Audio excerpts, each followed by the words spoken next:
So I'm Kevin Pelphrey, and I'm a neuroscientist. I study autism in the developing brain, and I use a variety of imaging techniques to do that. And I'm a member of the Interagency Autism Coordinating Committee, and a father of 5 kids, and including a daughter with autism.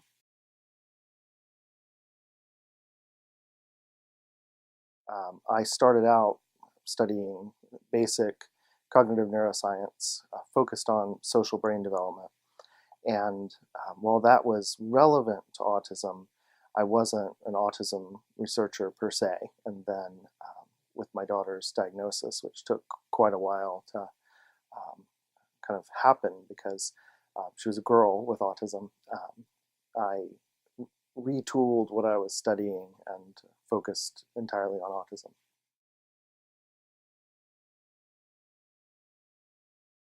Yeah, the most surprising thing is that we could have um, a group of boys and a group of girls with autism, and behaviorally, they have the same level of symptoms. They both have both groups have the same diagnoses, the same range within the diagnosis, um, same intellectual range in terms of their intellectual functioning and their adaptive ability, but then the underlying brain systems that are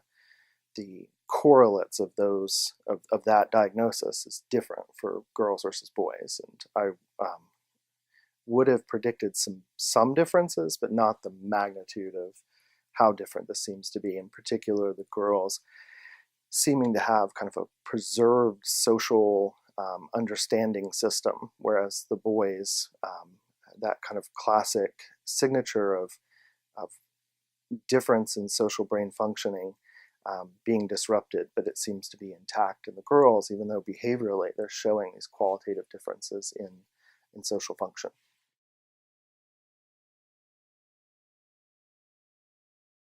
I've alluded to the notion that we're worried that we're missing a group of girls, that they're not showing the classic signs of autism, but they're having difficulties in the world, and some of them end up with an autism diagnosis, some with an ADHD diagnosis. There's no way to know what is the real ground truth. It's all relative. So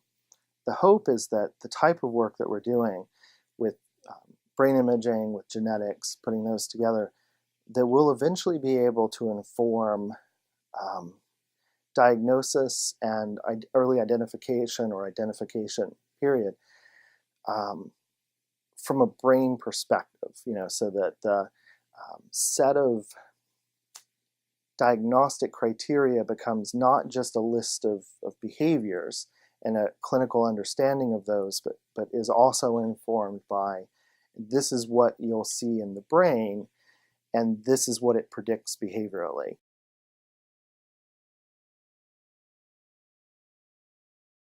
My experience as an IACC member, it's been a fantastic experience. Yeah, it sort of started with being invited to give a talk at the IACC, and that was a wonderful opportunity. It was exciting, and it was sort of the first few meetings were really a shock about how many different perspectives were being represented, and watching the director of NIMH and staff able to very adeptly listen to a multitude of perspectives, and the sort of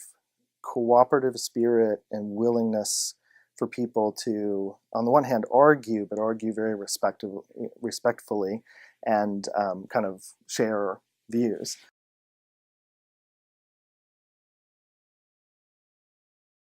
For me as a parent, the sense that there's a federal committee that's interested in, exactly the thing that has been of,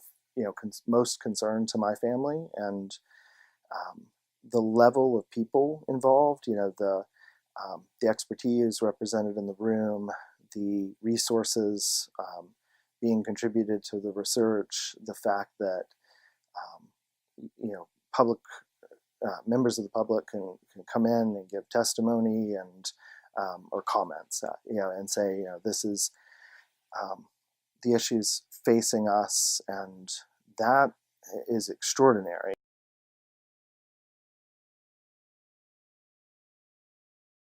One really critical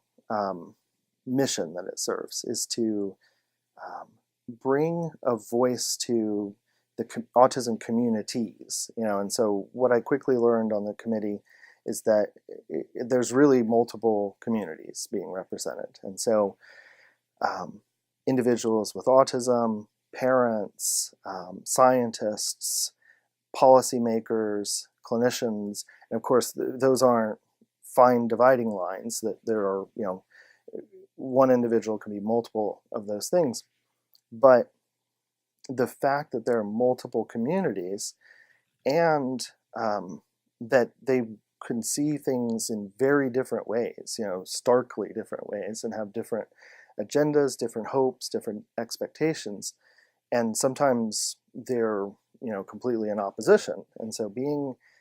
able to have a committee that's focused on the broad goal of improving the lives of individuals with autism and their families,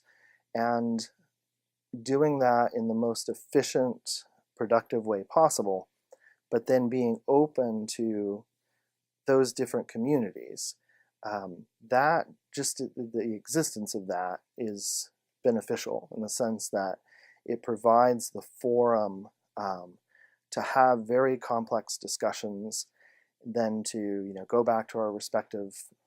roles in life and do our work and think about what we've heard, and then come back again and sort of see hopefully progress, and hopefully resolve and bring together a lot of the contingencies and the stakeholders who might be in opposition, and kind of forge a path forward.